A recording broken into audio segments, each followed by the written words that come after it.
Bien, mes chers collègues, bonsoir. Je vous propose de commencer la séance du conseil municipal. Je vais d'abord faire l'appel. Je suis présent. Sylvie Micelli, Jean-Michel Mazin qui a donné procuration à Sylvie Micelli, Marie-Antoinette Caillol, présent. Guy Laroche, Présent. Angélique Fortier a donné procuration à moi-même, Henri Casimir, Présent. Véronique Strodo, Présent. Roland Chacre, Présent. Valérie Mignoncourt, Présent. Lucien Darré, Présent. Jean-Pierre Guillaume a donné procuration à Marie-Antoinette Caillol, Bernard Fritz absent, Lydie Rousseau, Présent. Chantal Clisson a donné procuration à Guy Laroche, Marie-Louise Bessette, Présent. Pierre Soustel a donné procuration à Bruno Gérardin, Brigitte Pellofi, Présent. Yvan Vesperini a donné procuration à Jean-Fabrice Lacave, Patrice Vautier a donné procuration à Véronique Strodo, Nadja Duclos a donné procuration à Roland Chacre, Jean-Fabrice Lacave, Valérie Bageux, Bruno Gérardin, Patricia Buffort, absente, Alain Egea, Patrick Molineau, Corinne Heringuez, Pierrette Pugliès, Corinne Lucchini a donné procuration à M. Molineau, Dominique Didier a donné procuration à Corinne Heringuez, Isabelle Collier a donné procuration à Alain Egea et Valérie Lambrecht est absente, excusée pour des raisons familiales. Voilà. Bien, donc conformément à la loi de 2004, je vous propose de désigner le secrétaire de séance. Y a-t-il d'autres candidats? Je vous propose également de ne pas recourir au scrutin secret. Marie-Antoinette Caillol est désignée comme secrétaire de séance. Voilà. Alors, avant d'entamer l'ordre du jour, je vais vous demander de procéder à un changement dans l'ordre du conseil municipal, notamment en ce qui concerne les rapports 3 par rapport aux rapports 4, 5, 6 et 7. J'aimerais qu'on discute du débat d'orientation budgétaire après avoir balayé les comptes de gestion et les comptes administratifs des deux budgets. Si vous n'en voyez pas d'inconvénient, chers collègues, on va pouvoir donc procéder à la modification de l'ordre du jour pour qu'il y ait une certaine logique de ne pas parler du passé après avoir parlé des perspectives, ça paraît plus cohérent. Merci bien.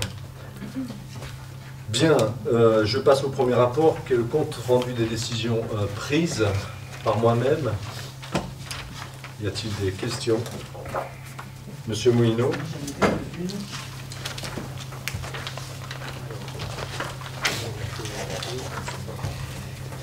Alors, dans le 17007, réalisation d'un travail artistique sous forme d'une fontaine en métal sur le rond-point du Bosquet, c'est le futur rond-point du Bosquet. Quel est l'artiste qui a été retenu? Alors, c'est un artiste rognacais. Le nom, je ne le maîtrise pas. Roland, est-ce que tu as son nom? C'est quelqu'un de Rognac. C'est quelqu'un de Rognac, effectivement, qui a travaillé justement sur une sculpture en métal, brossée, qui représente en fait la topographie de Rognac. Voilà. Je ne connais pas son nom, je pourrais vous le dire lors d'un prochain CM où vous l'écrire, mais je ne me souviens plus. Sur la 17018, le spectacle d'Amel Chabi, est-ce que vous pouvez nous dire les recettes qu'il y a eu pour ce spectacle-là, s'il vous plaît? Alors je vais avoir bien du mal. Jean-Michel Mazin, n'étant pas là, c'est lui qui a les informations, à moins qu'Henri, on vous les communiquera effectivement. Il n'y a pas de souci. Concernant les 1703 et 04, c'est la page suivante, concernant les protocoles d'accords transactionnels sur les maîtrises d'œuvre du quartier des Frégates, quelles sont les difficultés qui ont été rencontrées pour faire ces protocoles transactionnels? Il n'y a pas eu de difficulté. Le but était de, en marqué. fait, par rapport à les difficultés difficulté d'exécution de marché, c'est-à-dire qu'il y avait énormément de retard par rapport à l'échéancier qui était convenu dans le marché. Donc en fait, on a arrêté la mission, mais il fallait trouver un terrain d'entente par rapport au travail déjà effectué. Voilà. Et donc ce protocole transactionnel, vous avez un coût, globalement, si on additionne les deux protocoles, de 4 400 et quelques euros sur une prestation de 20 000 euros au total. 24 000 euros au total. Donc on a économisé 20 000 euros. Donc la part qui a été exécutée a été estimée à 4 000 euros. La 17001, domaine et patrimoine, il y a l'approbation d'un bail de location, 11 boulevard Jean Jaurès. Quelles sont les conditions de location? Le prix du loyer, si... Alors, le prix du loyer. On avait dit 17,01. 001, oui. C'est la première ligne de domaine et patrimoine. Le loyer est estimé, donc s'élève à 330 euros, 60, pour être précis. Ok. Sans les charges. Et révisé annuellement au premier Et les jour. charges, c'est quel montant, vous les avez ou pas? Elles sont variables, mais je ne les ai pas. Hein. Le poids des charges, je ne l'ai pas dans la décision. Et c'est une charge mensuelle qui est répercutée ou c'est En fait, c'est une charge par rapport aux factures qu'EDF ou, Oui, d'accord. ou France, enfin pas France Télécom, parce que France Télécom, c'est directement le locataire, nous émet, et donc on lit sur X 12 mois. D'accord. Enfin, j'ai deux dernières questions concernant la 16273 dans l'institution et vie politique. Envoi de SMS en masse. Quels sont les destinataires qui sont prévus pour envoyer tous ces messages synchronisés? Là, il y a plusieurs applications possibles. Donc l'objectif, c'est qu'à terme, on arrive à pouvoir, à travers le site internet, à ce que les Rognacais s'inscrivent dans une base de référence et en fonction des choix qu'ils auront à faire, à cocher, que ce soit pour des événements culturels, des événements festifs ou d'autres événements sur Rognac, ils en seront alertés par rapport au formulaire qu'ils ont rempli. Ils pourront se désabonner comme ils le veulent. Ça, c'est le premier pan de l'application. Le deuxième pan, c'est par rapport à la communication de crise, et notamment le fait qu'à travers le SIG, on puisse sélectionner un quartier tout entier et pouvoir envoyer des mails d'alerte, le cas échéant, en situation de catastrophe naturelle ou catastrophe industrielle. C'est ce qui nous manquait dans le cadre du plan communal de sauvegarde. Et enfin, la 17008, ça concerne un logiciel qui est utilisé par la police municipale pour la gestion des exposants du marché. Quel type de gestion? C'est la gestion financière ou c'est la gestion de placement des... La gestion et l'encaissement, en fait, c'est financier. Des places en tant que telles, et ça, c'est sous forme dématérialisée. D'accord. J'ai pas d'autres questions, merci. Merci beaucoup. Pas d'autres questions? Bien. Donc, on va passer, si vous le voulez bien. Je suis au rapport numéro 2. Après avoir pris acte de ces décisions, le rapport numéro 2, c'est un engagement que nous avions pris notamment dans le cadre des vœux du maire, mais c'était dans nos engagements électoraux, c'est la mise en place, la création d'une instance consultative. Et donc on vous propose aujourd'hui d'adopter un règlement intérieur de ce Conseil des sages. Je ne vais bien évidemment pas tout vous lire, mais quand même rappeler les grands principes qui ont été retenus. L'objectif est donc d'avoir une instance consultative, de concertation, d'études et de propositions dans tous les domaines touchant à la vie de la cité. L'objectif étant de soumettre à des personnes âgées de 60 ans et plus, venues de tous les horizons, qui s'appuient sur, bien évidemment, leur expérience et sur leur connaissance du territoire, pour étudier et finaliser des dossiers visant à l'intérêt général qui leur seront soumis par moi-même ou dont ils se saisiront. Ils auront l'opportunité de se saisir eux-mêmes de certains dossiers.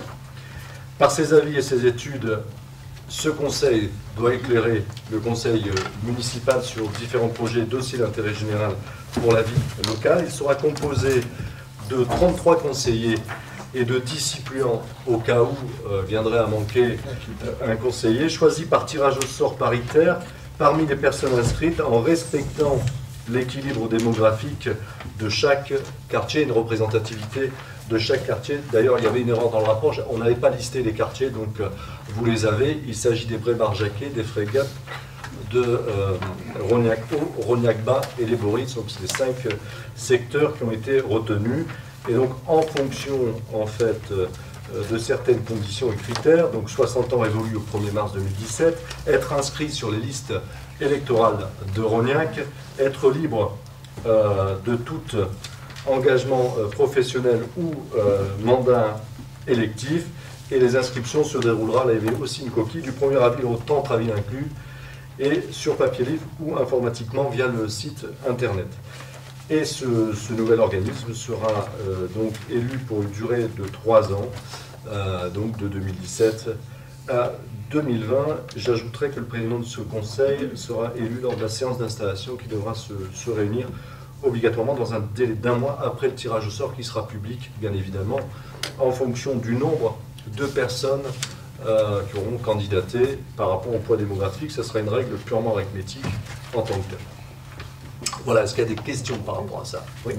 Oui, alors moi je voudrais faire une petite intervention dans le sens où nous représentons quand même, enfin nous, le groupe Agir Ensemble pour Rognac, 43% de la population, selon les résultats des dernières élections. Et pour autant, nous n'avons pas été consultés, ou jamais été consultés, ou associés de près ou de loin d'ailleurs aux divers projets structurants dans la ville. Je prends par exemple le PLU ou le stade multi-activité qui a été fait dernièrement. Alors que, à votre prise de fonction, vous aviez dit vouloir nous associer à vos projets structurants. D'autre part, le CIQ, qui est une force de proposition depuis plusieurs années, n'a jamais été entendu, et ce malgré vos promesses électorales, puisqu'une charte devait être signée pour cela. Alors, fort de ces constats, nous nous permettons de douter de votre démarche. Donc nous nous abstiendrons et attendons avec impatience la composition de ce Conseil des sages pour réagir sur cette décision. Néanmoins, j'ai une petite question concernant le règlement. Dans l'article 3, vous évoquez la parité. Alors, s'agit-il d'une parité homme-femme ou d'une autre parité? Et puis enfin, une dernière question. Comment garantir une représentativité des divers quartiers s'il y a carence de candidatures dans certains d'entre eux? Alors, premier élément, c'est bien une parité homme-femme. D'accord.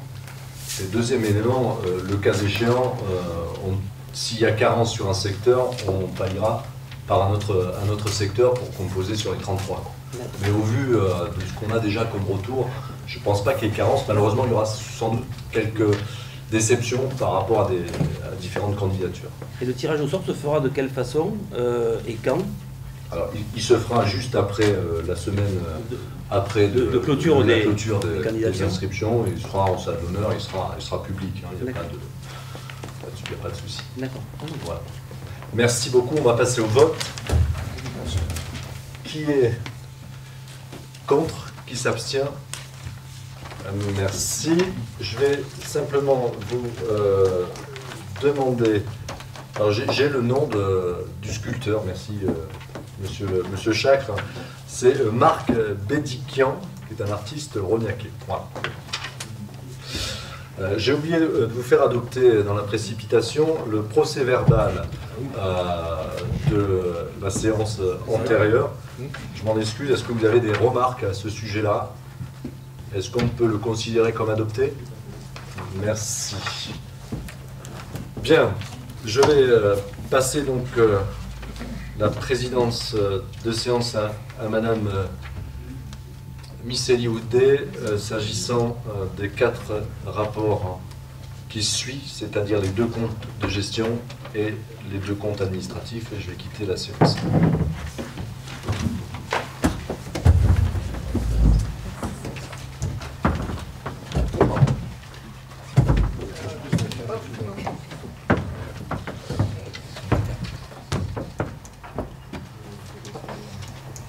Personne, je vais rester à ma place. Allez, pour le rapport Bruno Gérardet, on lui donne la parole. Merci. Donc, rapport numéro 4 concernant le compte de gestion 2016 du budget principal. Donc, il s'agit simplement en fait d'un document qui nous est communiqué par la trésorerie publique et qui en fait est le pendant de notre compte administratif. Donc les résultats en clôture pour l'exercice s'élèvent à 3 millions en positif, 3 274 000 sur les sections d'investissement et de fonctionnement confondus. Donc en investissement, 334 000. Pardon. Je pense que si une pile avait été prévue, c'est que ça allait nous arriver. Ils avaient anticipé, je crois.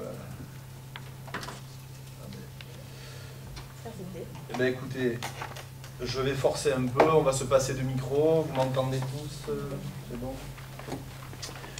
Voilà, donc, je disais, donc, en section d'investissement, on clôture en positif à 334 868 €. En section de fonctionnement, on clôture à 2 939 142 €, ce qui fait un résultat donc global sur l'exercice de 3 274 000 €. Donc si donc on comptabilise les reports de résultats de 2015, donc en cumulé à la clôture 2016, nous avons un résultat donc d'1 173 000 € en section d'investissement, de 6 656 000 € en fonctionnement, et donc ça fait un cumulé au global sur les deux sections confondues de 7 829 874 €. Voilà, mais tout ça, ça sera détaillé dans le compte administratif, parce que là, c'est la partie du Trésor public. Donc, donc après en avoir délibéré, voilà, Monsieur le maire propose au conseil municipal d'approuver le compte de gestion 2016 du budget principal de la ville, établi par le comptable public. Ces questions? Oui, c'est dans le compte administratif. Qui est pour? Qui s'abstient? Allez. Bien. Rapport suivant, Monsieur Gérardin. Alors, mesdames, messieurs, chers collègues, au nom de la majorité municipale, j'ai le plaisir cette année encore de vous présenter le rapport relatif au compte administratif 2016, dont le vote conformément à la loi doit intervenir avant le 30 juin. Ce moment important de démocratie locale est l'occasion pour notre équipe de vous présenter les résultats de l'exécution budgétaire de l'année 2016. Avant de poursuivre, je tiens à saluer le travail de notre service des finances pour la qualité du rapport qui a été remis aux membres de cette assemblée, avec une mention spéciale pour Madame Patricia Garcia, notre nouvelle directrice des finances, qui, aux côtés de Madame Koskas, en a été une des principales artisanes, alors qu'elle nous a rejoint que depuis quelques semaines seulement. Donc, comme vous le savez, le compte administratif est un document comptable qui retrace et synthétise l'ensemble des décisions qui ont été prises au cours de l'année et leur traduction réelle, tant en fonctionnement qu'en investissement. Il est le pendant du compte de gestion établi par le comptable public que nous venons d'adopter précédemment. Le compte administratif 2016 s'inscrit dans la lignée de celui de 2015 et présente globalement, comme vous avez pu le constater, des résultats très satisfaisants. En effet, sur l'année 2016, pour ce qui concerne le budget de fonctionnement, nous avons dégagé un résultat positif de 2,9 millions d'euros. Et en y intégrant les excédents cumulés des années antérieures, nous arrivons à un résultat global de plus de 6,6 millions d'euros sur notre seule section de fonctionnement.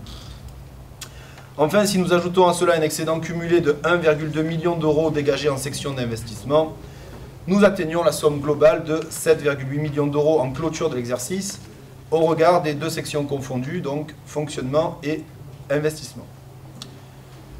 Ce compte administratif démontre une fois de plus la volonté de l'équipe municipale de conduire son projet avec le souci permanent de préserver les grands équilibres des finances de la ville.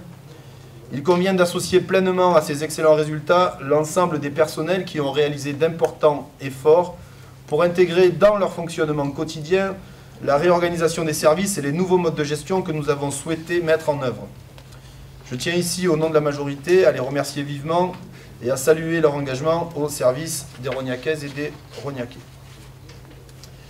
Nous aborderons la présentation de ce CA par les dépenses réelles de fonctionnement qui, entre 2015 et 2016, ont été stabilisées, ne progressant que de 0,1%. Ces bons résultats traduisent les efforts réalisés pour contenir l'évolution des principaux postes par importance de dépenses de fonctionnement, donc à savoir le chapitre 012, donc charges de personnel, et le chapitre 011, les charges à caractère général. En effet, conformément aux engagements que nous avions pris lors du débat d'orientation budgétaire 2016, vous avez pu constater à la lecture du rapport que les charges de personnel ont baissé de 4,75%, s'établissant à 10 119 015 €. Cela en dépit de facteurs exogènes qui s'imposent à nous et qui impactent à la hausse les charges de personnel. Donc l'augmentation du point d'indice, la hausse annuelle des cotisations patronales, le GVT, donc l'indice glissement vieillesse technicité, qui mécaniquement font progresser la masse salariale. Cette baisse de plus de 500 000 € des charges de personnel a été obtenue par la mise en œuvre d'une importante réorganisation des services qui a permis un rééquilibrage entre le niveau d'encadrement et le niveau opérationnel.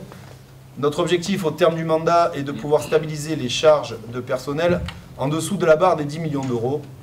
Les économies ainsi réalisées pourront compenser la baisse annoncée de nos dotations et financer, entre autres, nos investissements. Les charges à caractère général, quant à elles, ont progressé de 0,75%. Encore un gage de notre détermination à rendre plus efficace notre dépense tout en conservant un service public efficace, dynamique et innovant. Donc là, par exemple, vous avez pu voir à l'entrée de l'hôtel de ville que nous sommes en train de réorganiser l'accueil et l'espace état civil. S'agissant de nos recettes de fonctionnement, celles-ci sont en progression de 3,7% par rapport au compte administratif de 2015.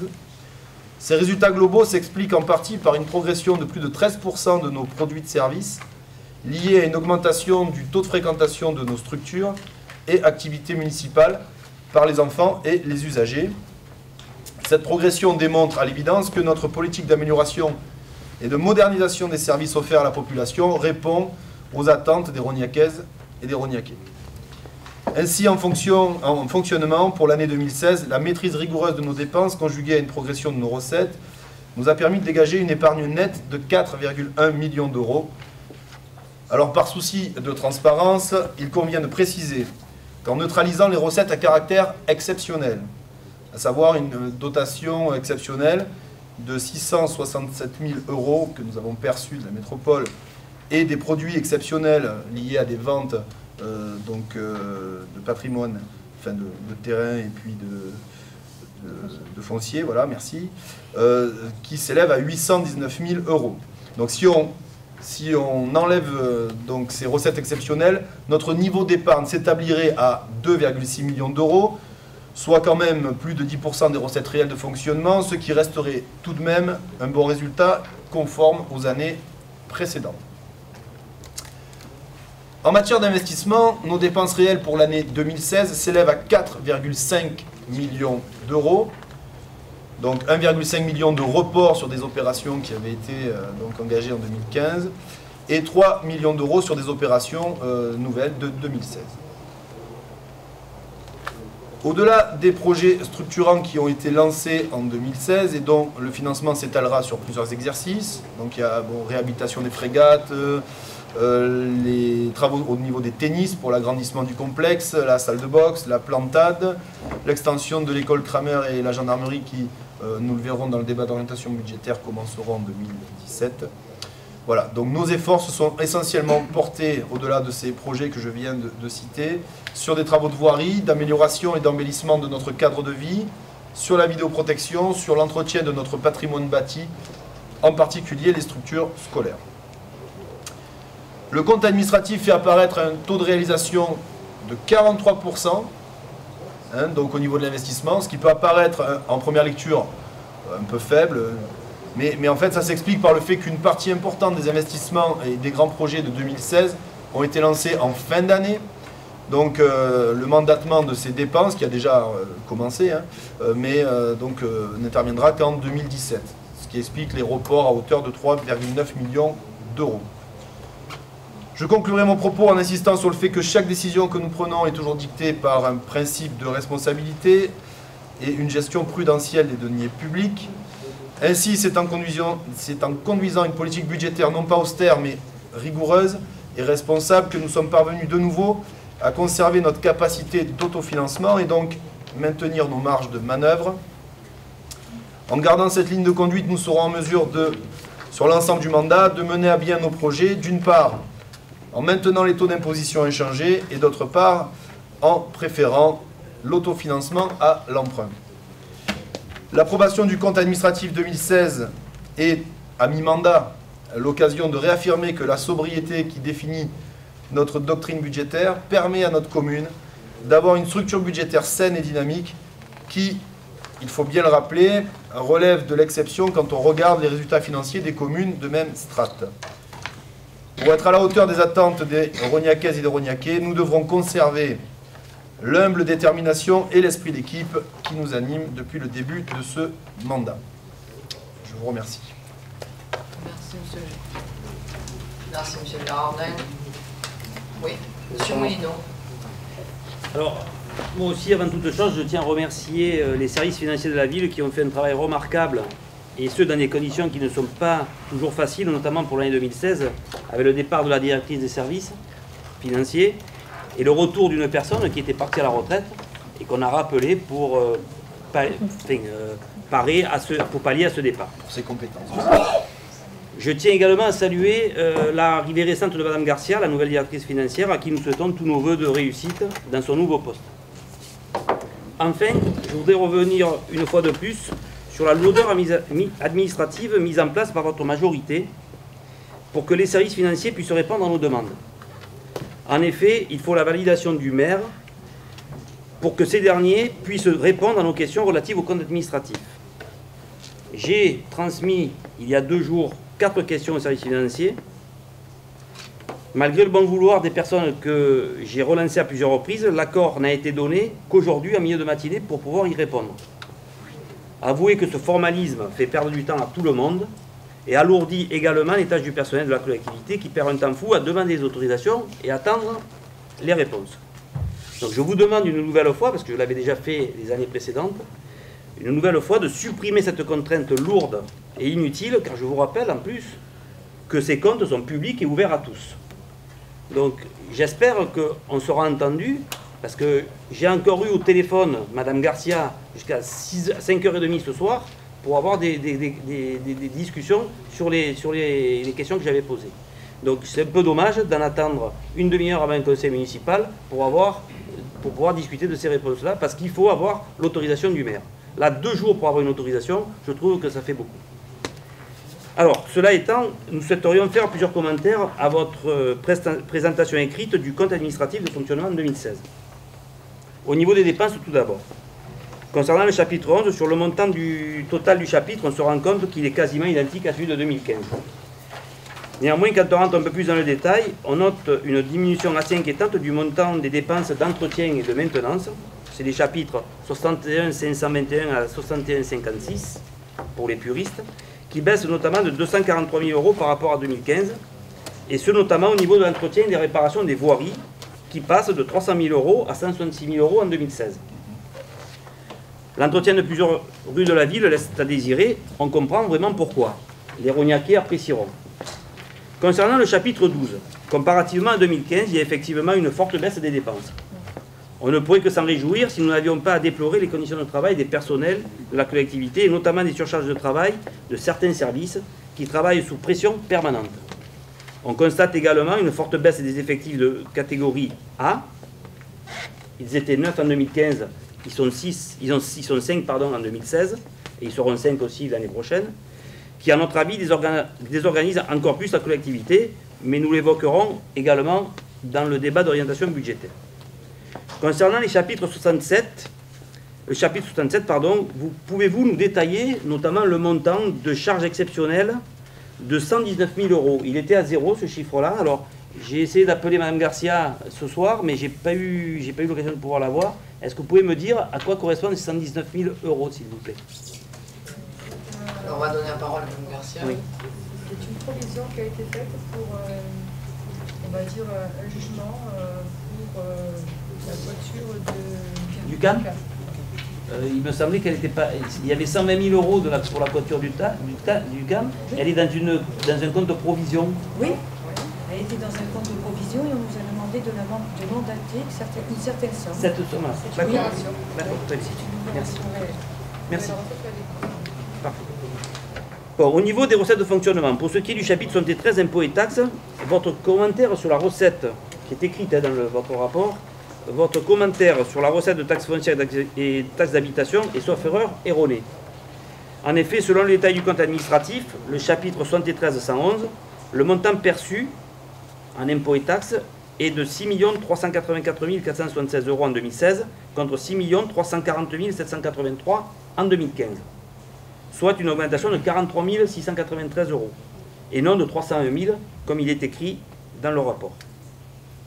Le montant de la dotation de solidarité communautaire a effectivement disparu, mais en contrepartie, une somme de 146 935 a été perçue par le biais du fonds de péréquation intercommunale. C'est le chapitre 7325. Pour le chapitre 74, dotation et participation, la baisse de la dotation globale de fonctionnement versée par l'État a bien baissé, effectivement, moins 385 000 € par rapport à 2015, mais elle a été largement compensée par le versement d'un montant de 666 000 € dont vous avez évoqué tout à l'heure le sujet. Alors, concernant ces deux chapitres, si on ne prend en compte que l'attribution de compensation, la dotation de solidarité communautaire, le fonds de péréquation intercommunale, la dotation globale de fonctionnement et la participation de la métropole, on s'aperçoit qu'effectivement, en 2016, les recettes ont diminué de 392 000 € par rapport aux recettes de 2015. En revanche, si on fait une petite rétrospective depuis 2013, de fin 2013, pardon, on se rend compte que les recettes concernant ces mêmes postes ont augmenté de 745 000 € depuis cette date-là. Je me permets de faire ce petit rappel car lors de la cérémonie des vœux, en janvier 2017, M. Le Rudelier a indiqué que la DGF avait baissé de 1,2 million depuis 2013. En réalité, elle n'a baissé que de 917 000 €. La dotation de solidarité a quant à elle également baissé de 341 000 € depuis 2013 pour être à zéro aujourd'hui. Mais ces baisses, sur la même période, ont été largement compensées par une hausse de l'attribution de compensation, plus 1,2 million, par le fonds de péréquation communale, plus 146 000 €, et la participation de la métropole, plus 666 000 €. Alors, s'il est important de parler des baisses de recettes, ça l'est tout autant pour les recettes supplémentaires. Mais il semblerait que dans les discours, ces dernières soient systématiquement oubliées. Enfin, en ce qui nous concerne le chapitre 77, les produits exceptionnels, nous voudrions savoir pourquoi les recettes d'actes signés en 2014 et 2015, alors ce sont les parcelles AZ69, BL41, AS314 et 315, ne sont enregistrées que dans le CA de 2016. Chantal Kosca va vous répondre. Parce que nous attendons l'acte notarial qui n'arrive pas toujours dans les 6 mois et qu'on est obligé de l'attendre, d'avoir la notification de cet acte pour pouvoir enregistrer la parcelle ou la... D'accord. En tout cas, je vous remercie de votre attention, mais nous nous abstiendrons pour le vote de ce rapport. Alors, qui est pour? Qui est contre? Qui s'abstient? Rapport suivant, M. Gérardet.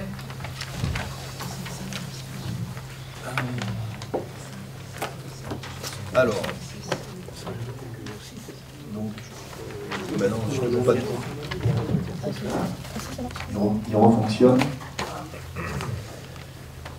Donc, rapport suivant, nous passons, donc on a été la compte administratif, rapport numéro 6. Donc le budget annexe des pompes funèbres. Donc bon ben là il s'établit en clôture. Bon, il s'établit en clôture de l'exercice à 7 581 donc en résultat positif en investissement et 14 000 en fonctionnement. Bon, ça c'est variable d'une année à l'autre. Donc globalement, on a un résultat sur l'exercice positif de 21 643 €.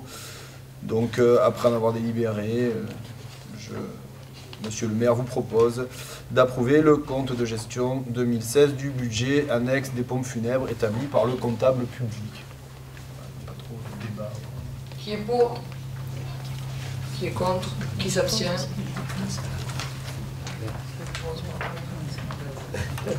Rapport suivant, M. Gérardet, toujours à vous. Donc cette fois-ci, le pendant du compte de gestion au niveau des pompes funèbres, donc le compte administratif. Les dépenses de fonctionnement s'élèvent à 45 000 €, hein, je fais grâce des centimes, et concernent donc les écritures d'ordre relatives au stock des caveaux au 1er janvier 2016 l'écriture d'ordre mixte d'une régularisation d'arrondi de centimes. Les recettes de fonctionnement s'élèvent à 59 076 € et concernent la vente de caveaux, la variation du stock des caveaux au 31/12/2016. Et en investissement, les dépenses s'élèvent à 42 420 € et concernent la variation de stock des caveaux au 31/12/2016. Les recettes, quant à elles, s'élèvent à 50 000 €. Il s'agit donc d'écriture d'ordre, là encore, et des excédents de fonctionnement capitalisés. Donc, je vous demande, après en avoir délibéré, d'approuver le compte administratif de l'année 2016 concernant le budget annexe des pompes funèbres. Merci, monsieur Gérardin. Qui est contre? Qui est pour? Qui s'abstient? Monsieur Gérardin, rapport suivant. C'est pas grave. L'essentiel, c'est bien. Voilà, c'est mieux. Parce que Marie-Antoinette, elle veut rechanger l'ordre. Voilà. Monsieur Gérardin, pour une Donc, écoutez, là, on va repasser au rapport numéro 3, du coup, parce qu'on a changé l'ordre. Donc, au niveau du débat d'orientation budgétaire.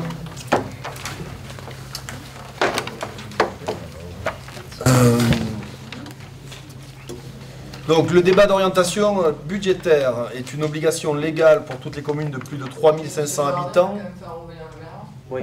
Ah oui, pardon. Parce que je crois que monsieur le maire, discrètement, il faisait signe, mais finalement, il faisait là publiquement. Monsieur le maire, revenez parmi nous. Bon. Merci. Je rends la séance à monsieur le maire. Bien. Donc nous sommes au débat d'orientation budgétaire. Je voudrais avant de donner la parole à monsieur Gérardin vous dire quelques éléments de contexte par rapport au débat d'orientation budgétaire de 2007. Comme vous le savez, c'est toujours une occasion d'envisager l'avenir de notre cité dans une conjoncture qui reste difficile. Je pense que Bruno, tu nous l'expliqueras. Néanmoins, tout en réaffirmant avec force notre ambition de moderniser notre ville, avec notamment des investissements structurants et le développement de l'animation culturelle et festive tout au long de l'année. Vous le savez, le budget que nous présenterons le 17 avril prochain, lors de la prochaine séance du conseil municipal, est un acte par essence de politique majeure permettant la concrétisation de notre projet de mandature. Les orientations budgétaires que nous développera dans quelques instants Bruno Gérardin s'inscrivent dans un contexte de contraintes accrues sur les ressources de la collectivité, sous l'effet d'un double mouvement de baisse des dotations étatiques et de l'augmentation des dépenses obligatoires liées principalement à la pénalité dite SRU, et j'aurai l'occasion d'y revenir, ou les dépenses normatives. Malgré ce double mouvement, nous poursuivons toutefois avec détermination la mise en œuvre de nos priorités avec un programme d'investissement qui, selon la réactualisation de la prospective, atteindra plus de 30 millions d'euros sur les 6 années de mandature, et cela avec une stratégie financière constante qui articule d'une part l'exigence de sérieux et de rigueur budgétaire et surtout le refus d'augmenter les taux de fiscalité locale. Je le redis, je respecte et je respecterai cet engagement pris devant les Rognaquais en 2014 jusqu'à la fin de la mandature. Cela est possible par et grâce à une gestion sobre et saine. En 2017, d'une part, nous continuerons à contenir, voire à diminuer nos dépenses de fonctionnement via la reconduction de la démarche qui avait déjà été initiée en 2015-2016 sur les plans d'économie, sur les charges à caractère général. D'ailleurs, j'aimerais saluer l'ensemble des services qui ont vraiment joué le jeu sur ces 3 années, dont la variation donc sur 3 ans est relativement faible, plus 3,8%, malgré une externalisation de certaines de nos missions et un taux d'inflation résiduel. D'autre part, nous allons poursuivre en parallèle nos efforts en termes d'optimisation, de simplification de notre fonctionnement interne, qui se traduira par le prolongement du plan de rationalisation de nos dépenses de personnel. En effet, le mouvement amorcé en 2016, qui avait été convenu dans le cadre du débat d'orientation budgétaire, avec une baisse dite historique de 500 000 euros de nos dépenses de personnel sera renforcé avec un objectif de baisse prévisionnelle de 200 000 euros. L'objectif étant qu'à la fin de la mandature, nous puissions revenir à un étiage avoisinant les dépenses de personnel enregistrées au niveau du CA de 2003, sans bien évidemment l'effet GVT cumulé en termes d'annualisation. C'est donc une politique RH tournée vers le maintien et la modernisation de nos services publics, à l'aide notamment de la numérisation, à l'instar du guichet unique enfant-jeunesse, dont le modèle s'appliquera à l'ensemble de la collectivité. Parallèlement, nous aurons une politique de dynamisation de nos recettes, tant en section de fonctionnement qu'en investissement, mutualisation, rationalisation de notre patrimoine, optimisation fiscale, on aura l'occasion d'en débattre, ou développement économique, sont autant de pistes afin d'atteindre nos objectifs. La consolidation de notre autofinancement, avec un niveau du fonds de roulement jamais atteint, le maintien à un étiage élevé de notre épargne nette en 2016 nous permet cette année encore de ne pas recourir à l'emprunt malgré un rythme d'investissement assez important. Nous maintenons donc le cap endettement zéro, même si nous n'en faisons pas, et je le précise, un dogme absolu. Cela nous permet d'asseoir la soutenabilité financière de notre programme de mandature, notre capacité à investir continuellement et fortement tout au long de ce mandat dépendent aussi bien de l'attractivité et la modernisation de Rognac que de sa cohésion sociale. J'ajoute un dernier point, que cette ambition d'investir massivement pour les 4 années qui restent et pour l'avenir de Rognac ne nous exonère pas d'une recherche de sobriété dans la réalisation de nos investissements. Le budget 2017 repose donc, mon cher Bruno, avant de te passer la parole, sur une stratégie qui est constante, stabilité fiscale, sobriété, maintien d'un niveau d'investissement et d'un fort niveau d'investissement et surtout d'un endettement nul. Bruno, c'est à toi.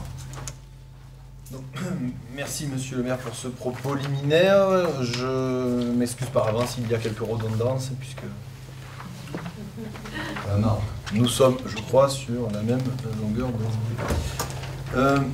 Donc, le débat d'orientation budgétaire est une obligation légale, disais-je, pour toutes les communes de plus de 3500 habitants et doit se dérouler dans les 2 mois qui précèdent l'examen du budget primitif. Donc le dogme n'a aucun caractère décisionnel et définitif, toutefois il doit faire l'objet d'une délibération prenant acte de sa tenue, ceci afin que le représentant de l'État dans le département puisse s'assurer du respect des obligations légales en la matière. Enfin, comme vous le savez, les communes ont désormais jusqu'au 15 avril pour voter leur budget primitif. En ce qui nous concerne, le vote du BP interviendra lors du prochain conseil municipal, le 13 avril prochain. Parce qu'il me semblait avoir entendu le 17 avril, mais... Voilà, donc le 13 avril prochain. Comme tout à l'heure, avant de démarrer, je tiens à saluer le travail remarquable du service des finances qui nous a produit un joli rapport bien détaillé. Donc, on va démarrer, comme tout débat d'orientation budgétaire, par balayer rapidement le contexte économique et financier, donc avec quelques éléments macroéconomiques.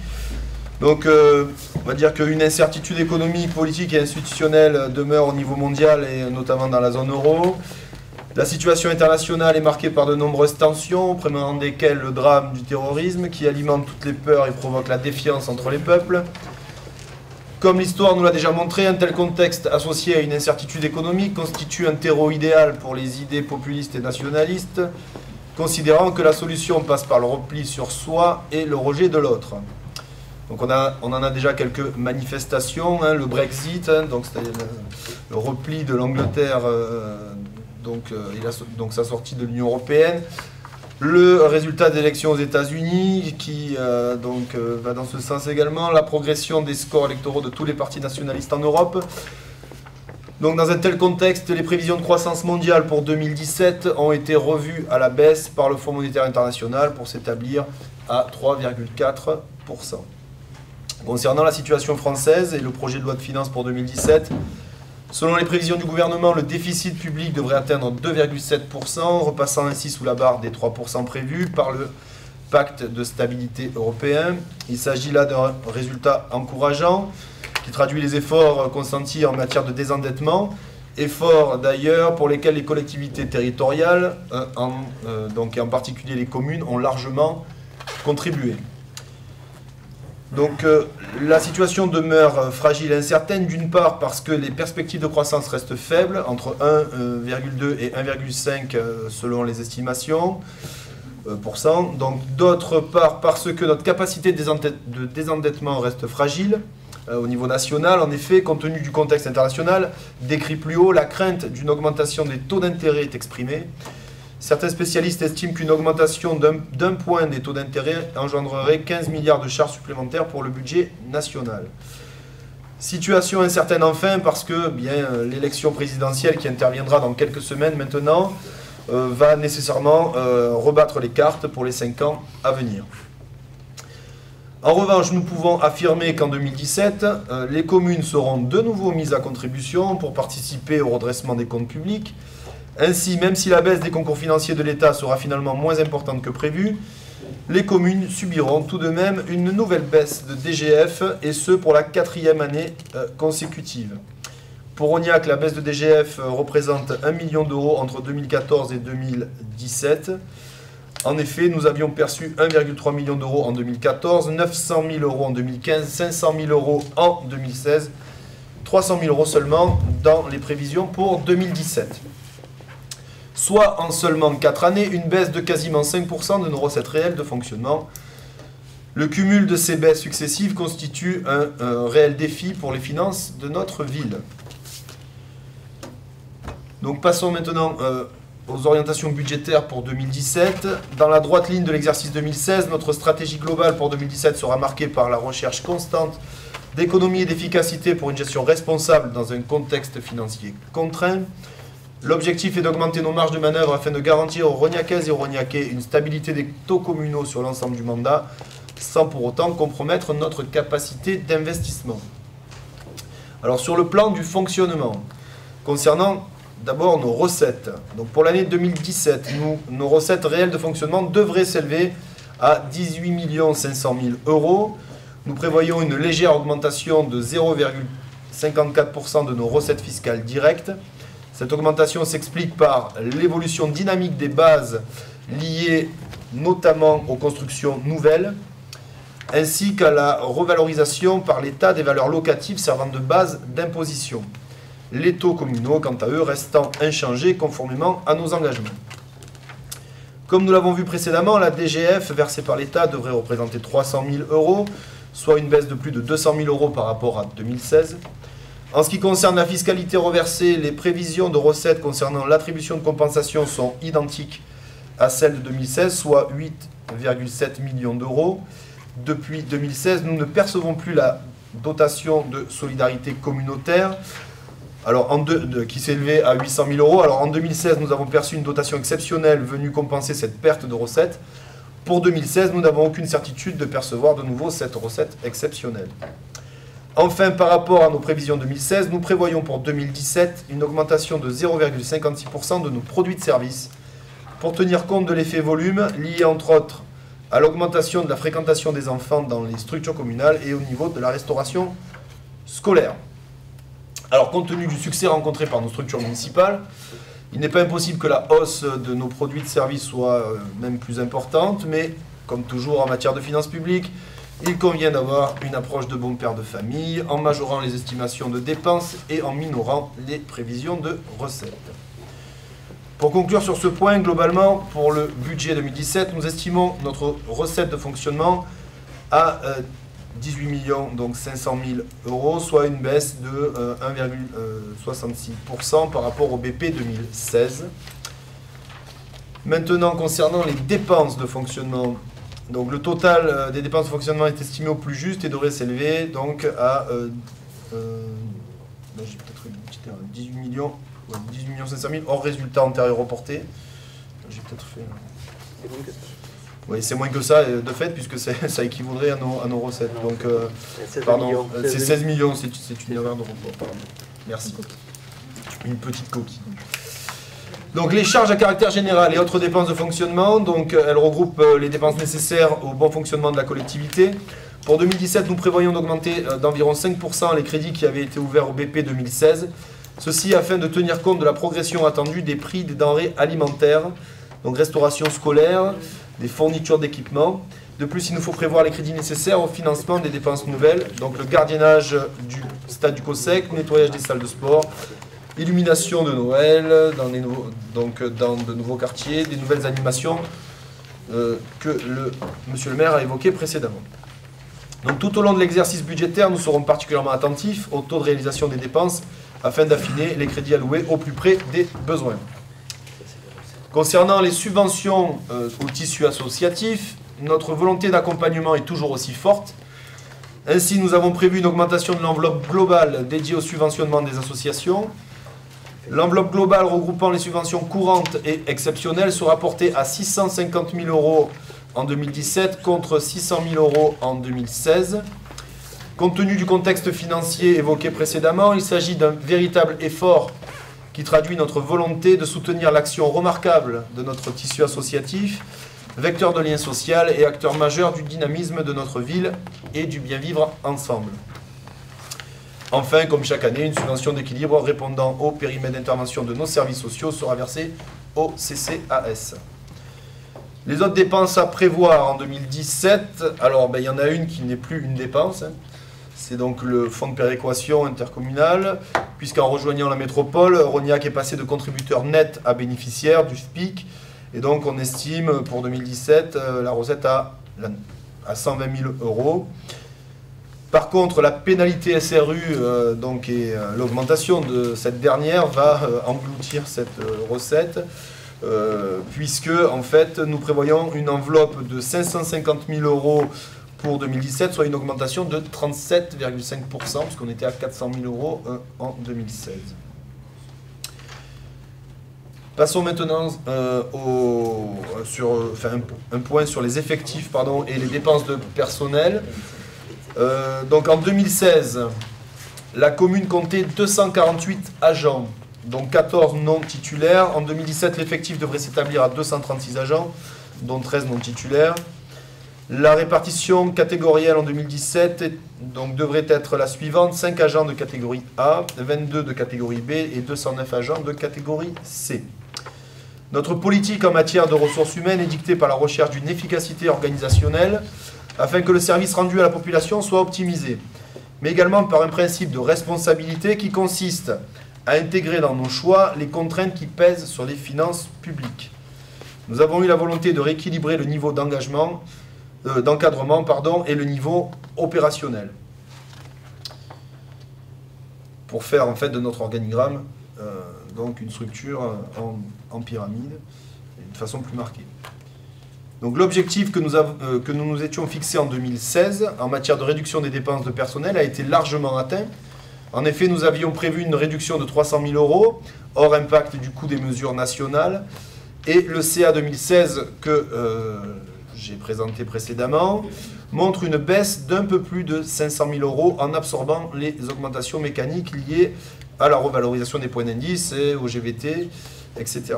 Donc pour 2017, nous prévoyons de réaliser une nouvelle économie d'environ 250 000 € pour passer sous la barre des 10 millions € de dépenses de personnel.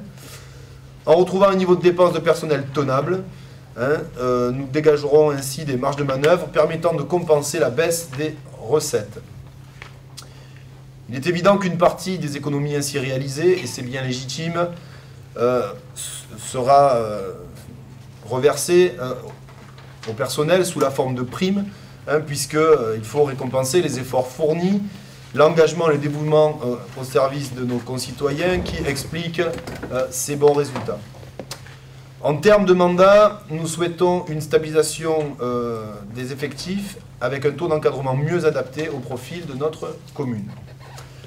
Pour conclure sur ce point, concernant les dépenses de personnel, qui représentent le premier poste budgétaire en fonctionnement, il s'agit pour 2017 d'accentuer les efforts entrepris en 2015 afin de maintenir la masse salariale à un niveau soutenable. Donc dans cette optique, les objectifs pour 2017, le non-remplacement systématique des départs en retraite, en privilégiant plutôt la mobilité interne, les recrutements en contrat aidé, Profiter aussi de l'effet de Noria relatif aux économies dégagées mécaniquement par le rajeunissement du personnel. En effet, si l'on regarde la pyramide des âges, hein, ça a été intégré dans le rapport, nous pouvons constater qu'entre un quart et un tiers des personnels pourront faire valoir leurs droits à retraite dans les 5 à 10 ans qui viennent. Donc nous devrons bénéficier de cet effet de Noria, donc mécaniquement une baisse de la masse salariale. Enfin, donc, abordons les orientations budgétaires en matière d'investissement. Le projet de budget 2017 consacrera une place importante aux investissements. Il s'agira d'abord de programmer les crédits nécessaires à la poursuite des grands projets d'investissement en cours comme la rénovation du quartier des Frégates, la réalisation de nouveaux équipements sportifs. Donc j'ai déjà évoqué au moment du compte administratif les tennis, la salle de boxe, la piste d'athlétisme, le terrain multisport qui a été couvert. Voilà, donc ça représente, je l'ai dit, 3,9 millions de reports en 2016. Il s'agira ensuite d'inscrire des crédits affectés à de nouvelles opérations à programmer et à financer au regard des subventions obtenues et de l'épargne dégagée en faveur de l'équipement. Donc entretien du patrimoine bâti, voirie, espace vert, cadre de vie. En 2017, s'agissant d'investissement, la priorité sera donnée au financement des opérations en cours et celles restant à programmer, comme je viens de le dire. Donc l'enveloppe prévisionnelle devrait s'établir à 9 millions d'euros. Les crédits d'investissement seront financés par un prélèvement à hauteur de 4,5 millions d'euros sur les excédents cumulés de la section de fonctionnement, puisqu'on a fini avec 6,6 millions d'excédents cumulés.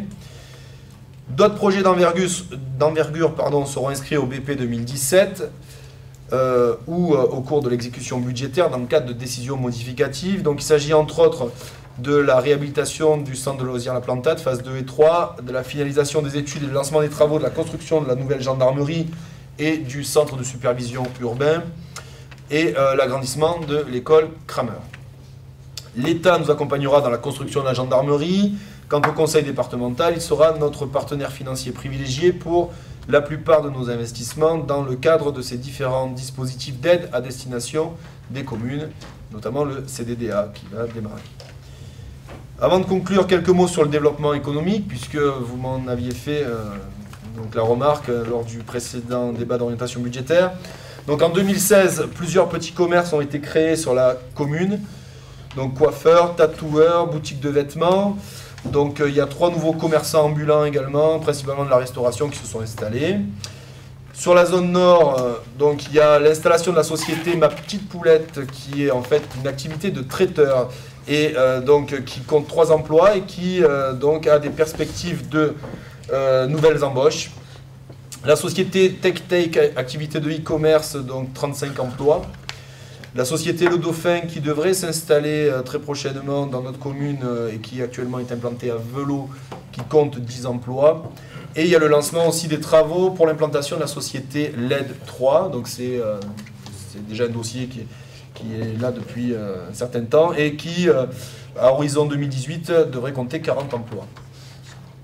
Autre point, donc, bien, il y a également le déploiement de la fibre que j'intègre dans le développement économique puisque donc ça devrait être finalisé en 2017 au niveau de la phase 2. Cette phase prévoit la couverture de l'ensemble des zones d'activité et le bas de Rognac, donc Bory, Puget. Donc cet équipement représentera un argument de poids dans la réflexion des entreprises qui envisageraient une implantation sur notre commune. Enfin, en 2017, nous devrions connaître une avancée décisive dans le projet de la future zone d'activité des plans. Actuellement, nous sommes en négociation avec l'aménageur autour d'un cahier des charges précis. Donc, diversification des activités accueillies, un nombre d'emplois à l'hectare, prestations de haut niveau pour garantir l'attractivité de la zone pour les entreprises et leurs salariés. Donc, pour l'instant, je ne peux pas aller au-delà de ça puisque nous sommes en phase de négociation.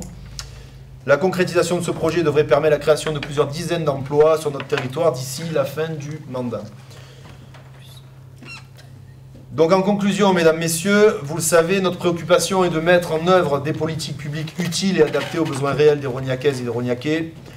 Pour y parvenir, nous avons souhaité renforcer la démocratie participative avec la nomination d'une adjointe à la vie des quartiers, l'organisation de réunions publiques pour définir et mieux définir les contours de nos projets structurants, La mise en place d'un conseil des sages qui vous sera présenté dans quelques instants, qui a été présenté, pardon, et très prochainement, donc son pendant pour la jeunesse, puisque ça avait été un engagement également. Et nous avons parlé également des SMS qui vont se développer aussi. Au-delà d'être utiles et adaptés aux besoins de nos concitoyens, il faut également que les politiques conduites restent conformes à nos réalités budgétaires. Et ça, vous savez que c'est un point pour nous très important. Depuis 2014, nous sommes confrontés à la nécessité de modifier notre approche des finances locales et à changer de paradigme. Nous ne pouvons plus avoir le même train de vie que précédemment. Depuis le début de notre mandat, nous avons intégré cette nouvelle donne financière sans esprit de fatalisme, mais au contraire avec la volonté d'agir, d'être créatif et pragmatique pour améliorer les conditions de vie de nos concitoyens. Agir et non pas seulement subir, trouver des compromis dynamiques en faisant preuve de sobriété, de pondération, mais aussi de volontarisme. En résumé, nous entendons assumer toute la responsabilité qui nous incombe en tant que majorité et maintenir le cap que nous avons fixé depuis le début du mandat. Pas d'augmentation de la fiscalité, ou du moins des taux, puisque les bases, ce n'est pas nous qui les maîtrisons.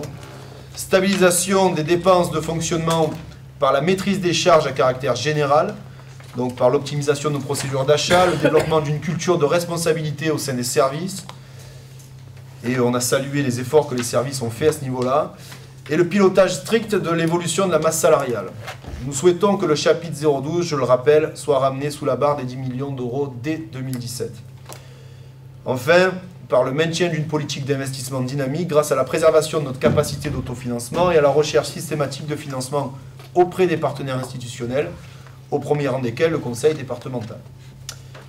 Donc avant que nous délibérions pour prendre acte de la tenue du débat d'orientation budgétaire, je laisse la place au débat et à celles et ceux qui souhaitent intervenir. Merci de votre attention. Avant d'intervenir sur le débat d'orientation budgétaire, je voudrais revenir à une question sur le CA. Alors, vous pouvez rester parce qu'il n'y a rien de particulier. Simplement, tout à l'heure, je vous ai posé une question concernant le compte 678, qui est les charges exceptionnelles de 119 000 euros. Vous m'avez répondu que c'était le CAM. Or, la provision du CAM, de mémoire, c'est 120 000 euros et c'est dans le compte 68. Mais... Mais oui, mais il y a deux, ça fait 119 plus 120. Si. Les 120 n'ont pas été... Ben, sur le rapport, je l'ai. Enfin, bon, on en reparle demain si vous voulez bien, mais je l'ai sur le rapport. Quand on prend le compte 67, ça intègre les 119 000 euros dont vous m'avez parlé, et le compte 68 est de 120 000 euros. C'est une provision, c'est une écriture, une provision. Ok. On en reparle demain, je vous appellerai pour avoir des compléments d'information. Alors, pour revenir au débat d'orientation budgétaire, alors, j'ai bien entendu ce que vous avez dit sur le développement économique. Ce qui aurait été bien, c'est qu'on l'ait sous forme écrite dans le débat. Là, je l'apprends aujourd'hui, donc bon, très bien, je n'ai pas de commentaires particuliers à faire, mais si je l'avais eu en lecture, j'aurais pu éventuellement faire quelques commentaires. Donc j'espère que l'année prochaine, si on pouvait avoir un petit... Même s'il n'y a pas de connotation financière en termes de dépenses, c'est parce qu'on ne sait pas les recettes que ça va apporter, mais au moins avoir la trame de ce qui est espéré pour les années futures. Mais j'avais pris l'engagement de vous répondre. Alors c'est vrai qu'on ne l'a pas intégré au rapport, mais voilà. Comme j'avais pris l'engagement... Non, mais il n'y a pas de problème, mais voilà. Si on pouvait l'avoir au niveau du rapport, ça serait bien pour pouvoir un peu l'étudier de plus près. On rajoutera une petite partie. Éventuellement. Alors, moi j'ai quelques points qui nous interpellent dans votre présentation. Alors, notamment dans les dépenses de caractère général, dans ce que j'ai pu lire dans le rapport, vous évoquez des coûts supplémentaires, notamment pour le gardiennage du COSEC. Oui. Alors, vous revenez donc sur la suppression de cette tâche qui était faite auparavant, puisque vous l'aviez supprimée récemment, cette tâche de gardiennage du COSEC. Vous-même, d'ailleurs, quand il y a eu cette suppression, on avait dit, ça nous paraît un peu étonnant, parce que c'est pas tout à fait adapté, et ce d'autant plus que le stade multi-activité, après les activités associatives et scolaires, étaient laissés libres aux Rognacais. Alors, vous aviez répondu qu'il serait mis en place une vidéosurveillance, d'accord, pour pallier à la suppression du gardien. J'avais entendu ça, moi. Je fais peut-être une erreur, mais j'avais entendu ça. Mais les récentes dégradations qui sont survenues sur son nouvel équipement, parce qu'il y avait des dégradations qui ont eu lieu récemment, montrent la limite de la mesure de suppression de gardien. Bon, on se réjouit quand même que le gardien soit là. Ça, c'est très bien, parce que il me semblait... Bah, alors, j'ai peut-être fait une... En fait, il y a eu effectivement, je pense, un acharnement de la part de quelques jeunes sur le nouvel équipement, et j'ai pris la décision d'avoir une société de surveillance en plus du gardiennage.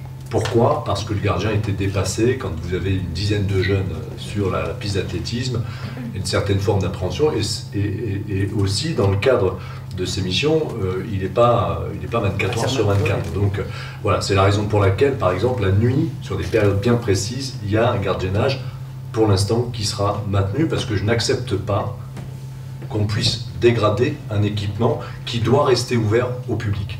Il est hors de question qu'on cède par rapport à ces jeunes. Bon, c'est pas ce que j'ai lu dans le rapport, parce que moi, quand j'étais gardiennage, je pensais que c'était... Il me semblait d'ailleurs qu'il y avait eu des suppressions de postes de gardiens dans certains équipements. Non. Ce qui a été mis en œuvre, c'est le fait d'avoir externalisé l'entretien du patrimoine sportif. Donc, effectivement, les 3 heures ou 4 heures que le gardien passait à entretenir ce patrimoine ont été reportés dans un autre secteur d'activité de la collectivité. Mais en tout état de cause, il y aura toujours la fonction de gardiennage sur l'ensemble de nos sites. Tant pour moi, parce que j'avais compris cela. Alors, concernant aussi les départs en retraite remplacés par des emplois aidés, vous avez écrit dans le rapport que vous alliez effectivement maîtriser la masse salariale, que vous alliez, entre autres, utiliser cet artifice-là, puisque c'est en fait financé par l'État et ça permet de faire des économies relatives à la collectivité. Mais pour notre part, nous pensons que c'est dangereux d'agir de la sorte, car lorsque les dispositifs s'arrêtent, il est impossible de faire tourner la collectivité sans ses emplois. Et donc il faudra procéder à terme, à notre avis, à des recrutements qui pèseront probablement lourd sur les budgets de la future. D'ailleurs, pour rappel, Corinne Lucchini, qui n'est pas là ce soir et qui s'excuse, me disait qu'en 2001, il y avait déjà eu ce phénomène qui s'était produit, puisqu'il y avait à l'époque une quarantaine d'emplois jeunes qui avaient dû être recrutés parce qu'ils faisaient des activités qui étaient nécessaires à la collectivité, et donc ça avait eu un impact effectivement sur la masse salariale. Et effectivement, je vous interromps, il y a eu un choix politique de les pérenniser derrière. Oui. Ces emplois jeunes. Oui, tout à fait. Mais bon, parce qu'il y avait un besoin qui s'était créé, et donc il y avait besoin de pouvoir le prolonger. Alors, tout au moins, c'est bien pour l'emploi, effectivement, de créer des emplois jeunes, mais c'est peut-être moins bien pour les finances publiques de la ville, à terme. On verra ce que nous dira l'avenir. Alors, les effectifs baissent, et par voie de conséquence, la masse salariale est aussi. Mais cela se fait notamment par la moitié des cadres, puisqu'on est passé de 9 à 5. Alors, je pense que les élus ne doivent pas remplacer les cadres, puisqu'il ne faut pas qu'ils soient... Et puis d'abord, c'est interdit par la loi. Mais là aussi, il y a un danger, parce que si effectivement il n'y a plus de cadres dans la collectivité, quand il y a des changements de structure ou d'équipe municipale, même si c'est toujours la même équipe, mais il y a des gens qui changent par le biais d'un certain nombre de choses, c'est dangereux. Ce changement d'équipe peut être dangereux et peut déstructurer la collectivité. En tout cas, c'est ce que nous trouvons, nous, supprimer autant d'emplois d'encadrement nous paraît un petit peu, j'allais dire, osé, ou tout au moins dangereux. Alors, il y a aussi des tâches externalisées. Vous avez dit vous-même que vous n'aviez pas peur de ce mot. Donc c'est votre choix politique. Mais encore une fois, se séparer des cadres nous paraît quelque peu dangereux. Concernant la loi SRU, vous prévoyez une augmentation en 2017 de ce poste à 550 000 euros. Cela dit, nous ne pourrons jamais combler le déficit de logements sociaux tel que la loi préconise. Et nous estimons d'ailleurs qu'il ne faut pas aller à ces 25% de logements sociaux, c'est notre point de vue, car nous n'avons pas les moyens de faire face à tous les coûts induits par par cette loi. Donc les écoles supplémentaires, les voiries, les Je structures, pense les qu'on bâtiments. avait etc. déjà eu l'occasion d'en débattre ensemble et on est sur la même longueur d'onde. Tout à fait. Simplement, juste un point de précision sur la loi SRU. La loi SRU, il y a deux axes en fait. Vous avez le respect des bilans triennaux par exemple sur un volet quantitatif et sur un volet qualitatif. C'est ce qu'a rajouté la loi égalité et citoyenneté.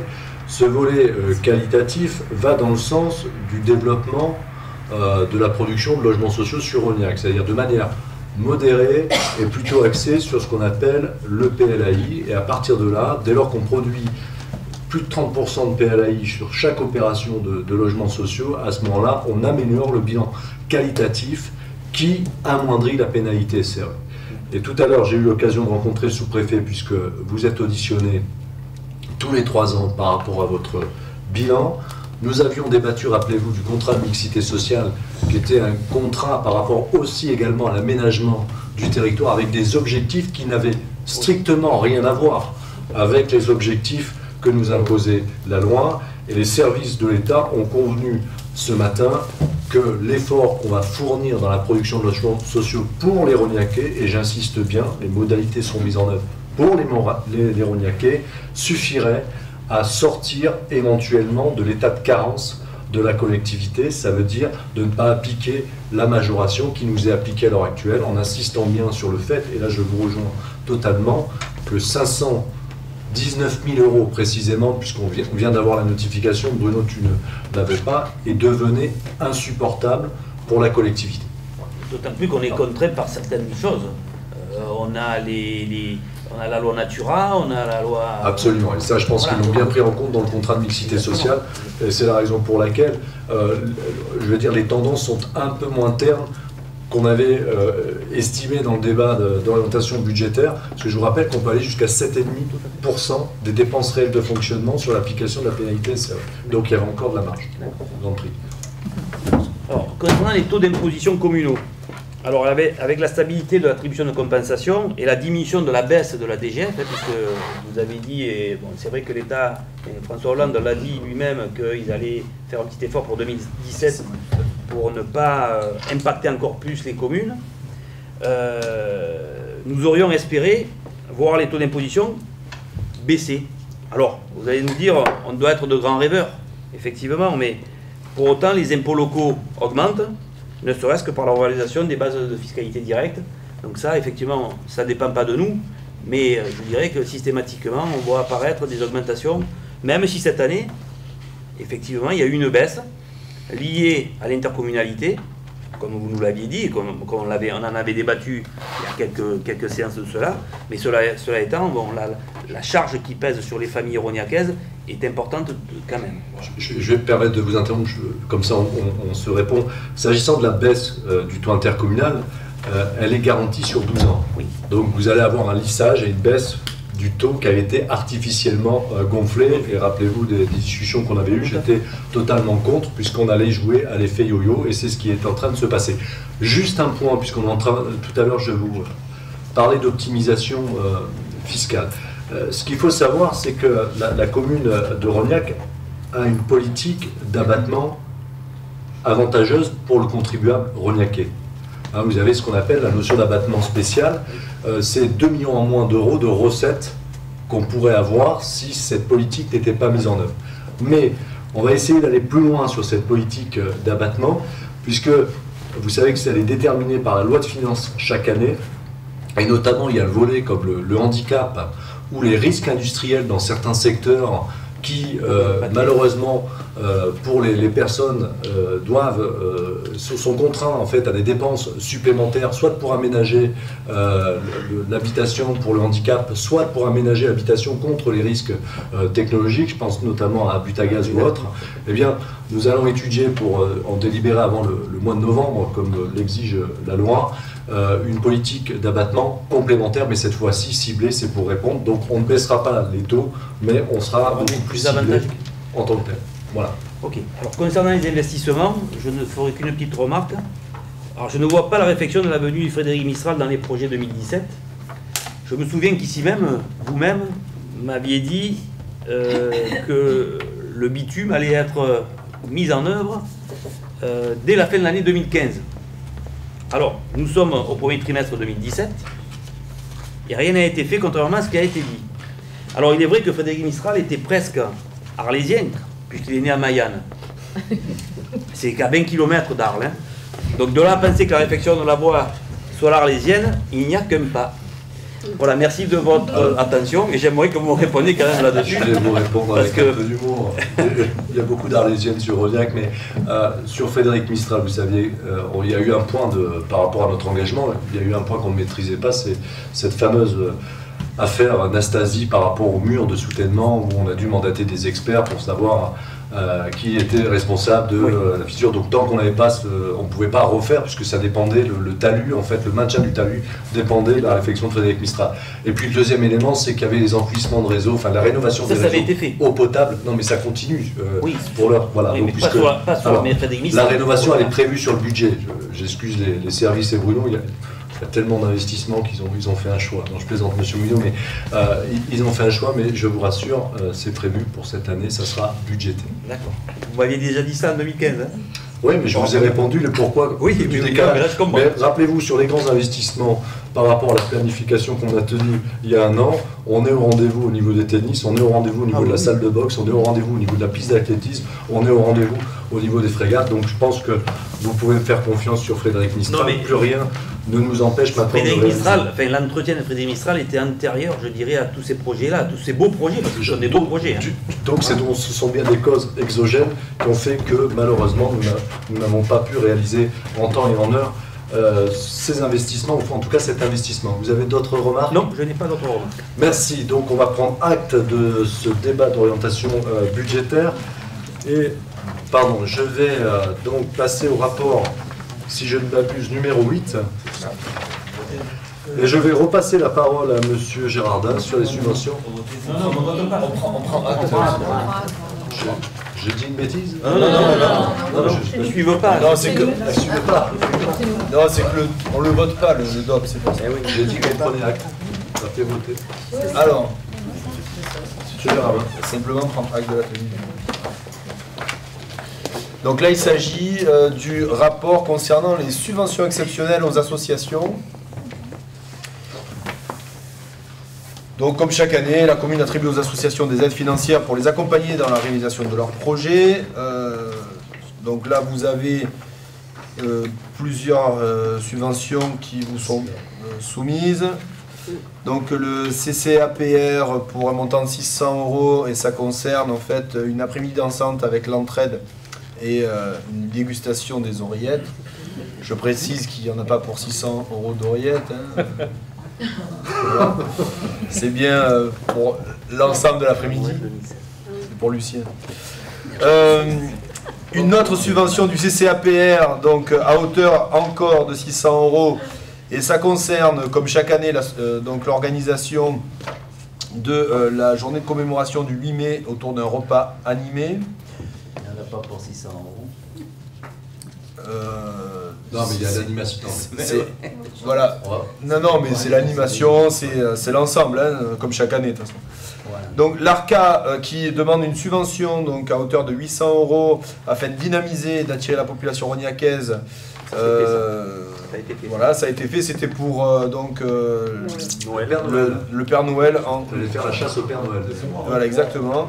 Distribution de papillotes, etc. Nostamar, donc dans le cadre du travail réalisé avec les agendas et donc la poursuite de ce travail pour un montant de 2000 €. La SR Tennis, dans le cadre des championnats de France, division 3, qui donc auront lieu donc en avril, en mai, donc il y a plusieurs dates, hein, puisqu'il y a plusieurs sessions, pour un montant de 7000 €, qui englobe des frais d'entraînement aussi pour ces championnats de France.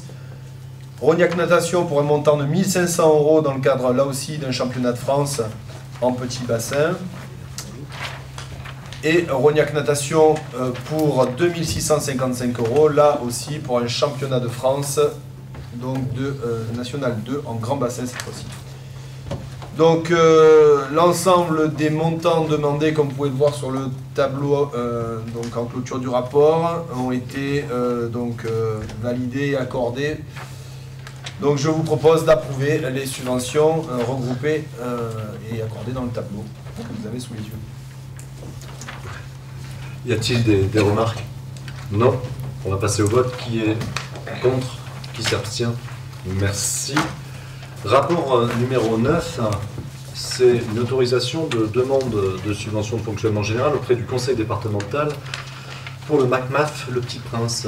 Madame Miceli. Oui, alors on demande à l'Assemblée, bien sûr, d'autoriser la demande de subvention de 17 820 € auprès du conseil départemental. Vous avez le détail en toute transparence, j'allais dire, du calcul qui a été fait au titre de l'année 2017. Donc après en avoir délibéré, il est proposé au conseil municipal d'autoriser la demande, bien sûr, de subvention de 17 820 € auprès du conseil départemental et bien sûr de dire que les recettes correspondantes seront inscrites au budget communal, tout simplement. Y a-t-il des observations sur ce rapport? Non, on va passer au vote. Qui est contre? Qui s'abstient? Merci. Rapport suivant, c'est un rapport qui a été déjà présenté. C'est un rapport de demande de subvention, c'est donc le CDDA, le contrat départemental et d'aménagement 2019,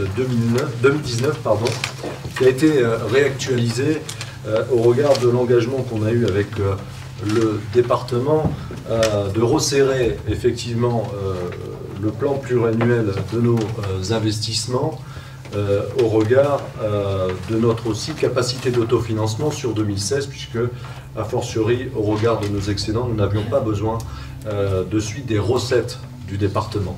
Voilà. Donc, un changement quand même, puisque le tennis sera financé non pas à 50%, mais à 80% de mémoire, puisqu'on aura l'un des seuls tennis couverts avec l'accès PMR. Voilà, donc le handicap, c'est quand même un volet du conseil départemental, et donc ils ont rajouté une part prépondérante dans le projet pour financer l'accessibilité PMR. Voilà, donc il y a un petit delta de plus de subventions par rapport au contrat départemental initial, et ce contrat sera donc ramassé sur 3 ans, et puis c'est tout. Je finis, j'étais sur un autre point après. Est-ce que vous avez des remarques par rapport à ce CDDA? Non. On va passer au vote. Qui est contre? Qui s'abstient? Merci. Rapport numéro 11. Il s'agit de recrutement d'agents contractuels sur un emploi non permanent pour faire face à un besoin lié à un accroissement saisonnier d'activité dans le cadre de la période estivale 2017. Madame Miceli-Houdet. Oui, alors ce rapport concerne entre autres bien sûr notre centre familial aquatique qui nécessite des recrutements de saison. Vous avez le détail bien sûr de l'ensemble des agents qui seront recrutés pour la saison 2017. Donc ce qu'il est demandé bien sûr après en avoir délibéré, il est proposé au conseil municipal de recruter des agents contractuels, puisque c'est pour une activité saisonnière, sur un emploi non permanent pour l'ensemble de l'année 2017, comme suit. Un adjoint administratif territorial, adjoint technique, éducateur des APS, 4 éducateurs APS, 4 opérateurs des APS. En référence, bien sûr, que vous voyez, c'est la grille indiciaire, ce qu'on appelle du FPT. De préciser que les critères de recrutement sont les suivants. Pour les postes d'éducateur des AFPS, être titulaire bien sûr au minimum du BESAN et avoir une expérience professionnelle dans la surveillance des piscines et des bassins. Vous avez bien vu que c'est des postes très spécialisés. Pour les opérateurs des APS, être titulaire aussi du BNSSA et avoir une expérience professionnelle dans la surveillance des piscines et des bassins. Selon les diplômes détenus par les candidats au recrutement, celui-ci s'effectuera soit sur le grade d'éducateur des APS, soit sur le grade des opérateurs des APS. Oui, c'est un petit peu technique, mais c'est la codification. De dire que les crédits nécessaires seront inscrits au budget communal, chapitre 012. Jusqu'à là, on est bien d'accord, les recrutements habituels pour le quota, bien sûr, qui est lié à la réglementation en vigueur que nous appliquons. Y a-t-il des observations, des remarques par rapport à ce rapport? Simplement une question. Est-ce qu'on a budgété le coût de ces deux... parce que c'est tous les ans qu'on le fait, hein, mais c'est quel coût à peu près par an? Alors, monsieur Vial, vous avez le coût annuel? Environ, hein, il me semble, hein, de mémoire, c'était 100 000 €. Ah, sur les saisonniers, sur la globalité des saisonniers contractuels, non? D'accord. Écoutez, il est en train de calculer, pardon. on se renseigne, il va calculer. Non, c'est pour avoir une autre idée, en fait. Bien. On va passer au vote, pardon. Qui est contre? Qui s'abstient? Merci. Rapport numéro 12, il s'agit de la création de contrats d'emploi d'avenir. Madame Misseli-Houdet. Ça a déjà été évoqué tout à l'heure, plus qu'évoqué, hein, ce sont bien évidemment cette notion de contrat aidé. Donc aujourd'hui, ce rapport concerne justement la création d'emplois d'avenir, dont vous avez le détail des aides de l'État sur, j'allais dire, cette masse salariale. Nous avons mis que M. le maire propose non pas qu'un agent, il y a une erreur matérielle, mais que 2 agents soient recrutés dans le cadre d'un contrat d'avenir au sein de la commune pour exercer les fonctions d'agent de surveillance de la voie publique à raison de 35 heures par semaine, puisque vous connaissez notre volonté, bien sûr, au niveau de la sécurité, de renforcer les effectifs. Ce contrat à durée déterminée étant conclu pour une période d'1 an à compter du 1er février 2017. Monsieur le maire propose que 4 agents soient recrutés dans le cadre d'un emploi d'avenir au sein de la commune pour exercer les fonctions d'agent de propreté à raison de 35 heures par semaine, donc dans les mêmes critères. Monsieur le maire propose qu'un agent soit recruté dans le cadre d'un emploi d'avenir au sein de la commune pour exercer les fonctions d'agent social polyvalent à raison de 35 heures par semaine. Monsieur le maire propose qu'un agent soit recruté dans le cadre d'un emploi d'avenir au sein de la commune pour exercer les fonctions de cuisinier à 35 heures dans les mêmes critères. Cette aide s'élève à 75% du montant brut du SMIC et peut aller jusqu'à 90% de la prise en charge. Donc après en avoir délibéré, il est proposé au conseil municipal de créer 2 postes d'agents de surveillance de la voie publique, 4 postes d'agents de propreté, 1 poste d'agent social polyvalent, 1 poste de cuisinier dans le cadre de dispositifs emploi d'avenir sous la forme d'un contrat d'accompagnement à l'emploi, de préciser que ces contrats seront d'une durée comprise entre 12 à 36 mois, de préciser que la durée de travail est fixée à 35 heures par semaine, des heures supplémentaires peuvent être effectuées selon la nécessité de service, d'indiquer que la rémunération est fixée sur la base mensuelle de 1 500 € brut en toute transparence, d'autoriser Monsieur le maire ou l'adjoint délégué à mettre en œuvre l'ensemble des démarches nécessaires avec la mission locale pour ces recrutements, signature de la demande d'aide, de la convention tripartite, signature de contrat, de préciser que notre collectivité bénéficiera d'une aide mensuelle de l'État dans les conditions arrêtées dans le cadre de la convention de la mission locale, ainsi que l'exonération des cotisations patronales, de dire que les crédits nécessaires seront inscrits au budget, puisqu'évidemment il y a des conditions pour ces contrats, entre autres le facteur de l'âge. Merci Yann. Y a-t-il des observations? Simplement, nous abstiendrons pour par rapport à ce que j'ai dit précédemment, tout à fait. Voilà, tout simplement. Alors, c'est bien qu'on crée des emplois, c'est très bien, hein, je veux dire, mais par ce biais-là, je veux dire, ça peut vicier un petit peu le système. Maintenant, si effectivement ces postes-là sont liés après à des départs à la retraite qui permettent de... Bon, mais ça, vous nous... c'est pas écrit, donc... Non, mais en fait, dans la délibération, on ne peut pas... Non, mais j'entends bien.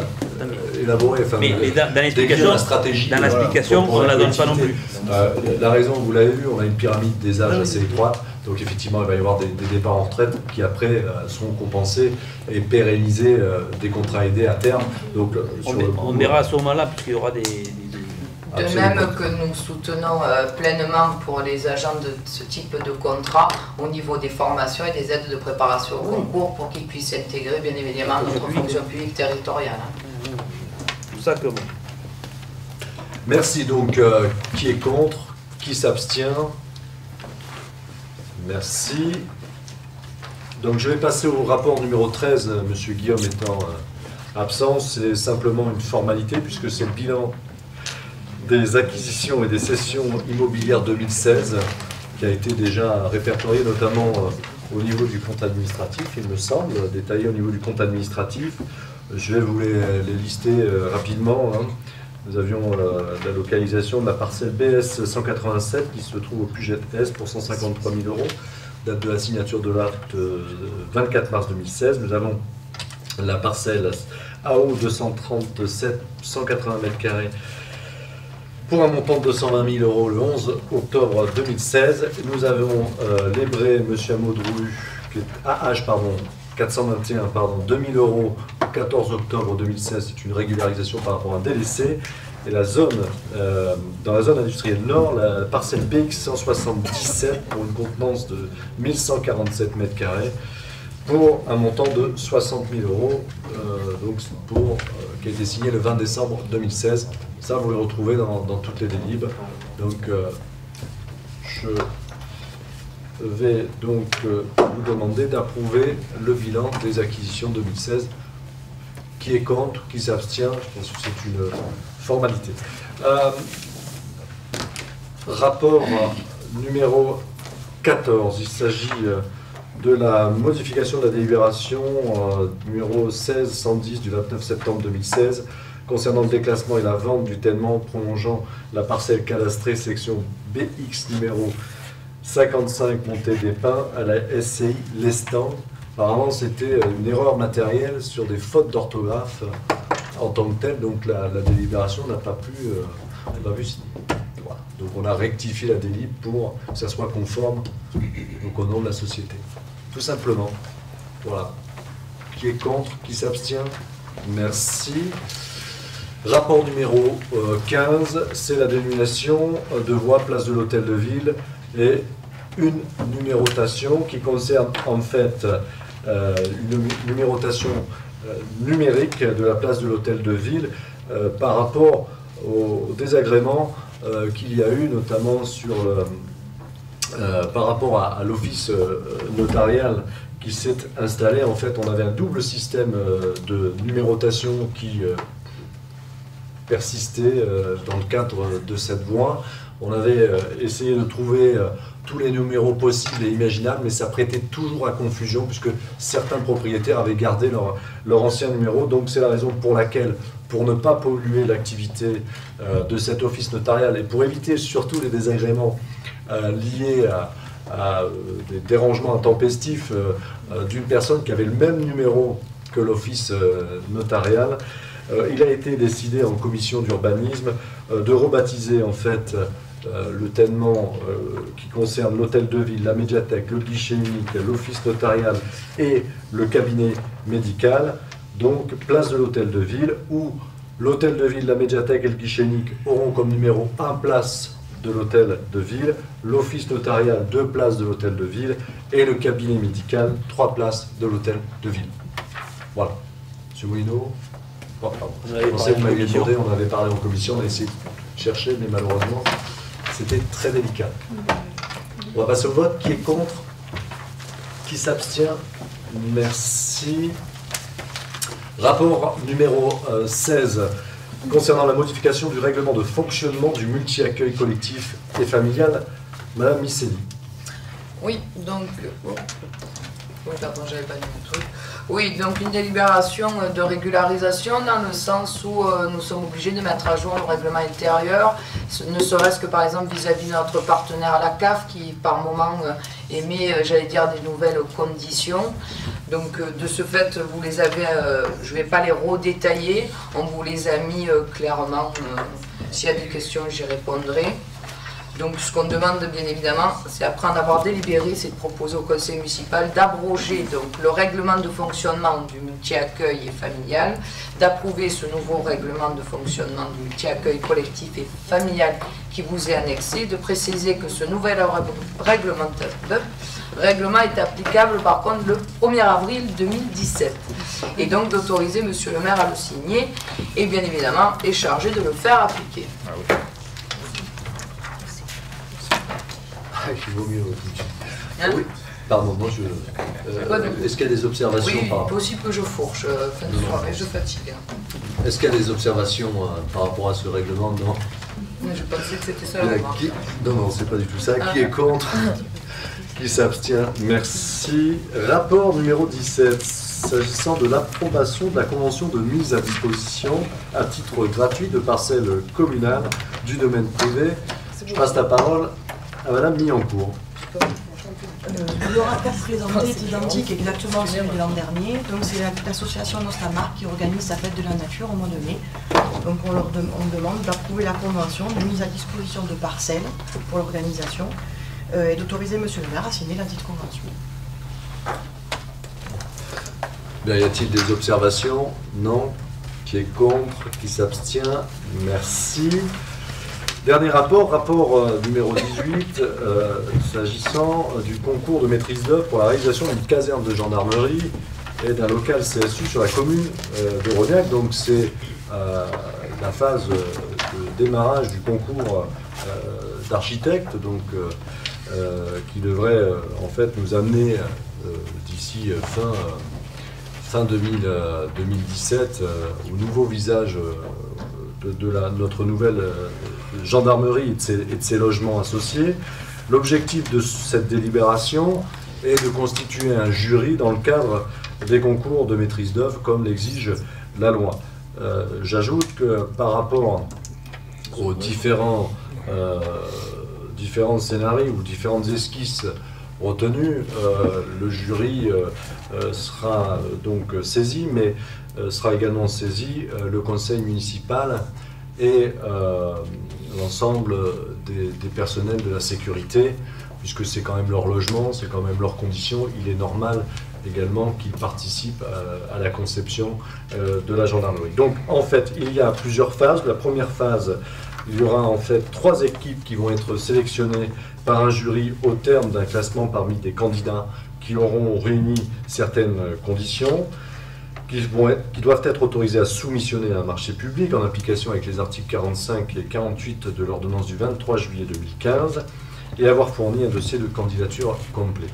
Avoir les garanties et les capacités techniques et financières ainsi que les références professionnelles suffisantes pour exécuter le marché estimé en fonction de la qualité des références présentées pour chaque compétence, la cohérence de la constitution de l'organisation de l'équipe, les moyens humains, les motivations de l'équipe. Ça, c'est la première phase. On va donc retenir 3 candidats sur l'ensemble des candidatures. La deuxième phase, les équipes sélectionnées vont donc plancher, grosso modo, sur le nouveau visage de notre gendarmerie. Et comme l'exige le cadre réglementaire, nous devons attribuer une prime que je vous demande de fixer à 11 500 € hors taxe pour chaque candidat qui ont été retenus dans le cadre de la première phase. J'ajoute quand même, pour être totalement exhaustif, que le lauréat se verra attribuer la somme de 11 500 hors taxe pour les skis, et cette somme représentera forcément un acompte qui viendra en déduction des honoraires. Mais pour le reste des candidats, ça sera 11 500 € hors taxe qu'on leur donnera, même s'ils ne sont pas retenus. Mais c'est la règle du concours, mais il vaut mieux pratiquer comme ça. On avait différentes voies. Et là-dessus, la gendarmerie nous est d'une grande aide, puisque c'est elle qui cadence un peu avec la direction de l'aménagement du territoire ce projet, étant donné que nous avons la chance d'avoir avec nous une personnalité, enfin un gendarme qui est à sa 17e gendarmerie construite, donc il connaît bien cette procédure-là. Voilà. Si vous avez des remarques, des questions? Non? Bien, donc on va passer au vote. Qui est la maîtrise d'œuvre dans ce dossier? Pardon? Qui est la maîtrise d'œuvre dans ce dossier? Alors, la maîtrise d'œuvre, elle n'est pas encore désignée. Mais, les honoraires sont estimés à 209 000 €, mais elle n'est pas encore désignée. Non, elle n'est pas désignée. Nous, on est maîtrise d'ouvrage, la maîtrise d'œuvre, c'est l'archi en fait. C'est l'archi qui... Absolument. Voilà, il y a d'autres questions, non? Donc, qui est contre? Qui s'abstient? Merci. Juste une information, puisque on avait saisi, rappelez-vous, par délibération,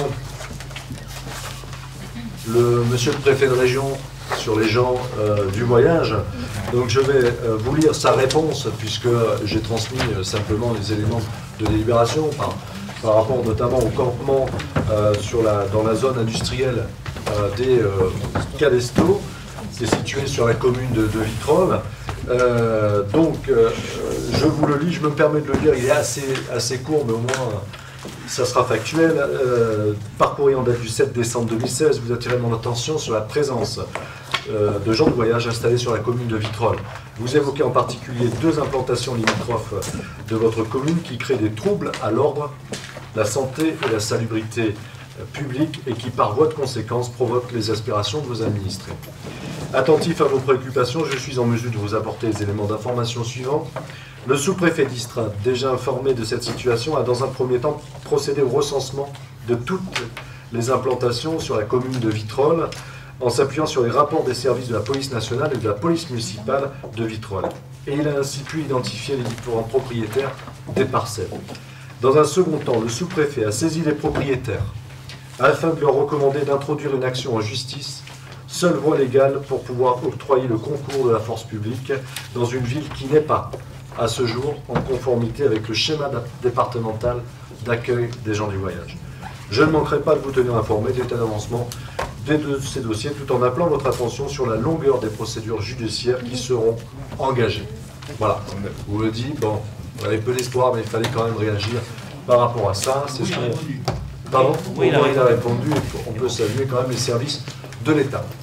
Voilà, le conseil municipal, étant donné qu'on a épuisé les points à l'ordre du jour, est maintenant clôturé. Rendez-vous le 13 avril, jeudi 13 avril. Merci.